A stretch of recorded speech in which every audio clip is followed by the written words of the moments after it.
Good afternoon, Monarchs. I've been trying all day to shoot a video for you, but the wind's been awful today. It was bad yesterday too.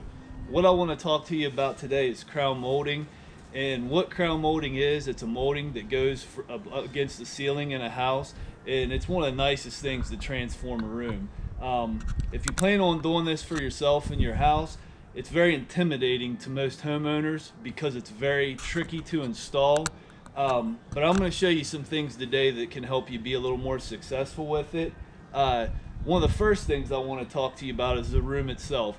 If you live in an older house, a lot of times in older houses the walls are very uneven, the corners aren't square, and that makes it really hard for you as a homeowner to install crown molding. So one of the things you might want to think of when you go to buy it in the store is there's a couple products that you can buy. You can buy a wooden crown molding like this, or you can actually buy what's called an MDF, that's medium density fiberboard. It is a composite, but it's a little more flexible. And if you have a room that the ceilings are kind of uneven and you have some bulges in the walls, that MDF is going to conform a little bit better. It's a little more pliable per se than wood, so that's something you may want to think of. Another thing is when you go to buy this stuff in stores, particularly like Lowe's, most people don't know this, but you can actually buy them in contractor packs. You can usually buy them and they'll come in like 6 to 8 pieces per pack, so you may be able to save yourself a little money. So always look in the trim aisle for those sections where they have contractor packs, especially if you're going to install a lot of it. That might save you some money. Now, this is my piece of crown molding. This is left over from a project I did at the house, and let me show this to you up close. So this is the bottom part of my crown molding for this particular one. This is the top. So we need to make sure we know which is the bottom from the top when we go to cut this in the saw. So the next thing I want to show you is how to place this in the saw. So the rule of thumb with crown molding is we're going to cut it upside down and backwards. And that does sound tricky, but it's really not. What I mean by that is we're going to cut it upside down. So we're going to place the bottom up and the top down. So that is our upside down. Now, one of the first things you want to do when you do this is the biggest trick to crown molding is you want to make sure that all of your cuts are the same. So we need to set ourselves up for success first. And to do that, I want to take that crown molding, I want to place it in that saw, and I want to hold that crown molding to where the back edge or the bottom edge of this sits nice and tight like that. Now, the next thing I'm going to do is I'm going to take my pencil with a real dark line, and I'm going to do that on both sides of the saw.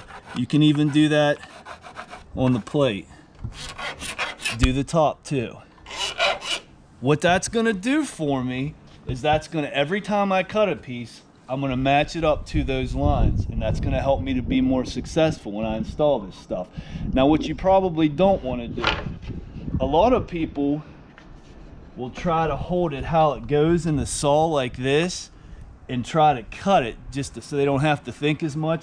The only bad part about that is that the material isn't supported, and you can get hurt by doing that. It's much safer to flip that how it goes, upside down, just like that. You want to match your lines up, and that's how you're going to be successful, keeping that in the same place every time. Now listen, if you want to make it easy on yourself, you might even be able to put some painter's tape on there to help you, if that makes it easier for you. And you can actually buy jigs online that you can place on these saws when you're cutting this stuff. So if you're going to do a lot of it, you can actually buy these jigs online. So let me start off by showing you how to make a cut to the left. So we're going to cut upside down. We've already established that. Now here's my backwards. I'm going to take this saw, I'm going to turn it on 45 degrees. I'm going to lock it down. Okay, I'm going to put my glasses on before I make a cut. I'm going to match up to my lines. Now, this right here is going to be the left side.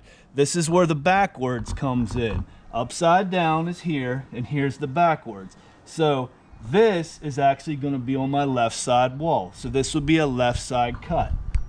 So I'm going to put it in. I'm going to hold it down. I'm going to go ahead and make a cut.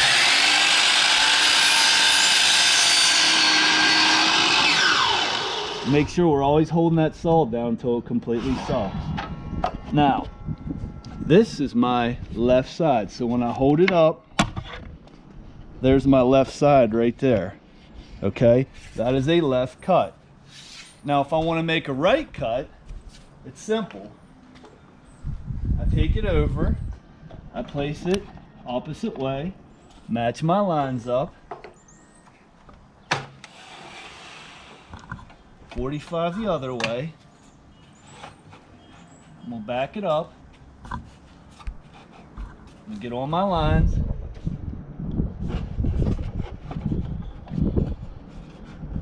I'm gonna go ahead and make my cut.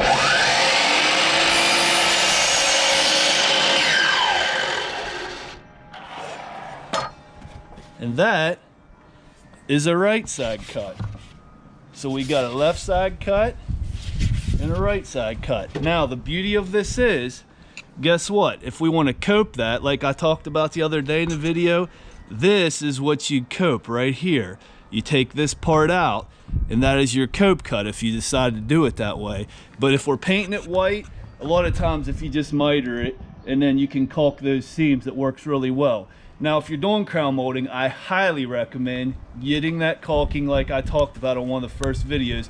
Any type of caulking that has that stretch is what you want to use. So just to recap, we want to cut this stuff upside down.